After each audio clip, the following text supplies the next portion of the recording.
Alright, so concept of thermal resistance. So already we discussed about the Fourier's law, Fourier's equation, which is Q equal to minus Ka dt by dx. Okay, it is directly proportional to the area perpendicular to it, perpendicular to the direction of heat flow. It is directly proportional to the temperature gradient dt by dx.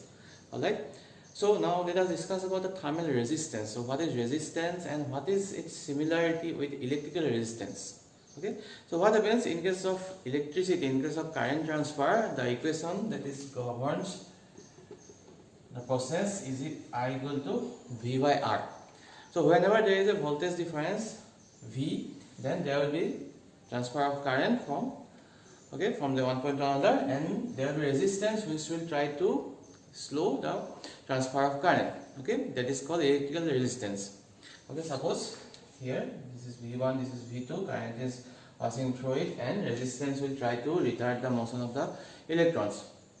Similarly, in case of heat transfer occurs when there is a difference of temperature. Current transfer occurs when there is a difference of voltage, and similarly heat transfer occurs whenever there is a difference of temperature. If T1 is and T2 are not same, then obviously there will be transfer of heat, and in general it is from high temperature to low temperature. Okay, so in case of current, I equal to V by R, where V is the region of transfer, I is transferring, and R is the opposing element. Similarly, in case of Fourier's equation, we obtain that Q equal to minus Ka dt by dx. Okay, so if we try to compare these two equations, then what will happen? What is transferring? I here. What is transferring? Q here. So Q is analogous to I. Q is analogous to I. Okay.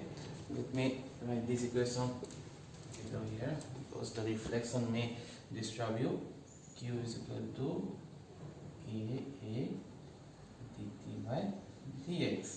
Okay. Let us forget the negative sign for now. So I is analogous to Q.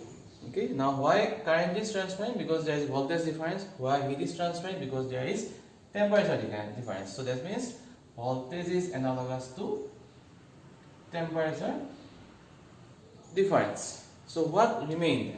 Okay, from this equation what remained? Q dt dx by Ka. Okay, so Q is analogous to I, dt is analogous to V.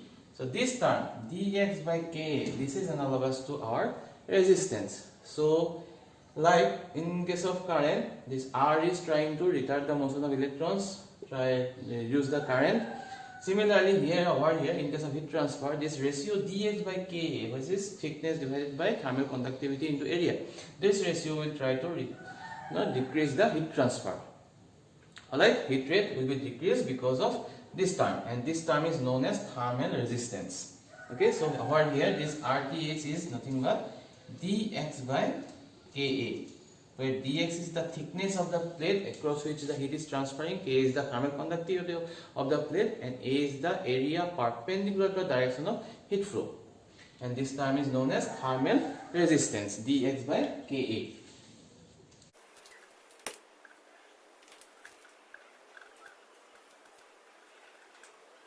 This term is known as thermal resistance dx by Ka, which is analogous to the current resistance. Okay, often it is asked in your semester exams that find out the analogy of heat transfer with current transfer. So for that you will have to find out this expression and describe whatever I have told you.